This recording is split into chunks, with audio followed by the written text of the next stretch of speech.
A big thank you goes out to Skillshare for sponsoring this week's video.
Well, good evening everybody. Hope everybody's doing well. Come back down to a local beach today with my friend Brian. Some of you may follow his channel, Brian Barnham. If you haven't followed his channel, I'll leave a link up in the corner here. I just got back from the Canadian Rockies with a client. I was there for just about a week. Some of those days were I was somewhat forced to stay. My van broke down while I was there, and unfortunately, having a Japanese import vehicle, it's sometimes quite hard to get parts. So I had to get a part sent to me. So I had to hang around in the Rockies for a few days. It was extremely hot. It's been very hot in British Columbia, record temperatures. But overall, it was a good trip. And one of the things that I really learnt and emphasized to my client while I was in the Rockies was to try and adapt to whatever the weather conditions are doing or whatever the light is doing. So what I mean by that is that the light was not good while we were there. It was very sunny. There was quite a bit of haze in the sky because of the forest fires in British Columbia blowing over the border. So for photography, even early in the morning, late in the evening, wasn't ideal.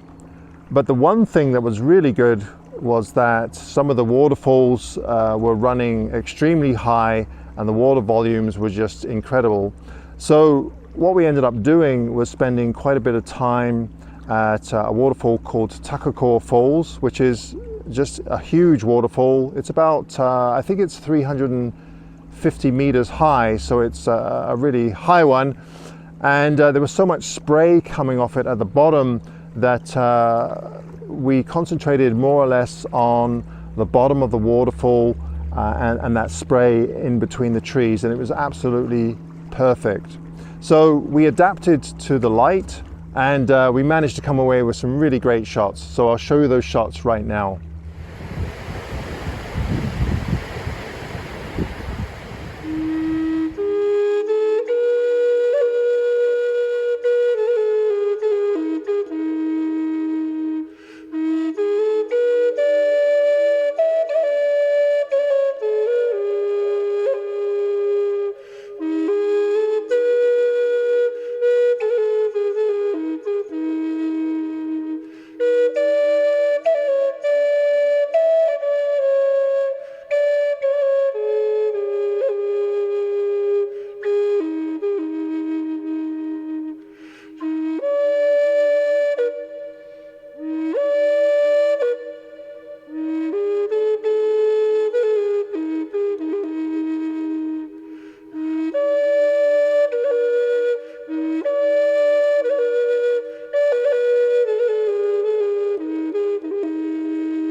Once again, I would like to thank Skillshare for sponsoring this week's video. This past year or so has had its challenges, but it has also offered some brilliant new opportunities. One opportunity was to spend more time taking up a new hobby, so I decided to head on over to Skillshare to see what I could find. Creativity and Beer, a brewmaster's guide to flavor emulation, instantly caught my attention. Master brewmaster Garrett Oliver shares his knowledge and the creative process of what it takes to stretch your beer brewing mind and palate towards new and exciting ways to brew beer. Sound interesting? The first 1,000 people to use the link in the description below will receive a 1-month free trial to Skillshare. Go check it out.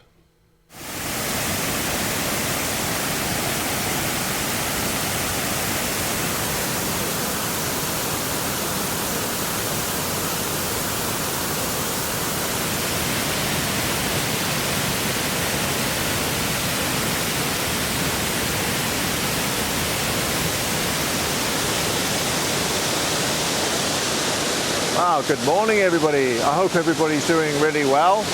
I'm out here with my friend Brian Barnham. The reason why we come down to Englishman River Falls is, well, first of all, Brian's never been here. Secondly, I figured that because of the poor light today, this area would probably be in the shade. And luckily for us it is. So all I'm doing is just taking close-ups of the waterfall here. The other nice thing about this time of year is that there isn't an awful lot of water coming over, which can work against you, but in this case I think it works because we have a lot of rock and textures in between each of the cascades. So generally speaking, when I come to an area like this, my first instinct is to try and take small vignettes or close-ups of areas within the grand landscape. As you can see, the sun is starting to creep in, and as soon as it hits this waterfall, then it probably won't be that great. Now there will be some exceptions. You might get a nice beam of light hitting a little part of the waterfall, that might work, or you might get a bit of a rainbow or backlit spray, but generally speaking, as soon as that bright sunshine hits, the contrast just gets too much for the camera to handle, and it just kind of creates this busyness within the frame. So right now I'm just concentrating on these small cascades, and I've taken a pano of this top section, and now I'm just concentrating on this section down here.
This is really nice.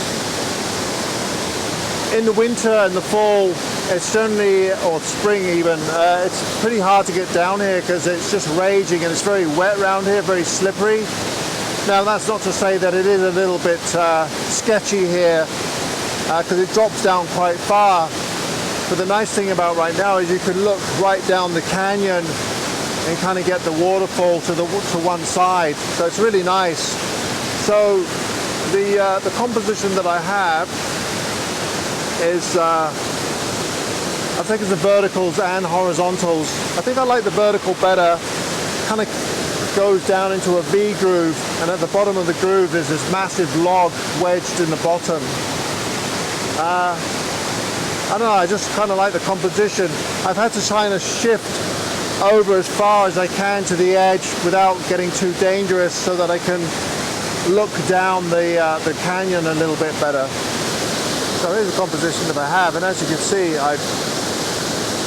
the waterfall is absolutely spectacular, and I really quite like this V groove down here. Now, unfortunately, this is my 32-64, which is not quite wide enough, but the 23mm is way too wide, so I guess I could use a 23 and just crop it. I would like to perhaps include a little bit more in the top there and the bottom. So I'm going to take this shot here. Again, now this one I'm not using a polarizer because I quite like the sheen on the rocks. And f16, quarter of a second I think, or a fifth, and ISO 400. We'll just have a quick look at the results here. Now you'll notice that it's very blue, and the reason why it's so blue is because I have the temperature of the camera set to daylight. Now you don't really need to worry about your color temperature when you're shooting RAW files. Now if you are shooting perhaps JPEGs, then you might want to change your color setting to whatever it might be, whether it be indoor lighting or tungsten or incandescent. In this case, you could set it to perhaps cloudy. The reason why it looks so blue is that, of course, it's a bright, sunny, bluebird sky day, but we're in the shade. So this area is collecting all that ambient light from the sky, and that's why it looks so cyan. But we can color correct some of that blueness in Lightroom or Photoshop. Yeah, I really quite like that. I think this is my favorite so far. I just love this log wedged in the bottom there. But I am going to try this shot with a wider lens.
Once again, everybody, thank you ever so much for watching this week's video. If you enjoyed it and you'd like to support my channel, the best way that you could do that is by giving me a thumbs up. For those of you that would like to support my channel in other ways, be sure to head on over to kozubooks.com, where I have my third printing of Quiet Light for sale, and also Aspen, a collection of autumn images from 2020 in a small body of work called a zine. Go check it out at kozubooks.com. I'd also like to thank Brian for the B-roll of Englishman River Falls and the beach rocks. And talking of beach rocks, I'll finish off this week's video with some photos that we took over a couple of days visiting that very spot. Thanks ever so much, everybody. Till next time. Bye-bye.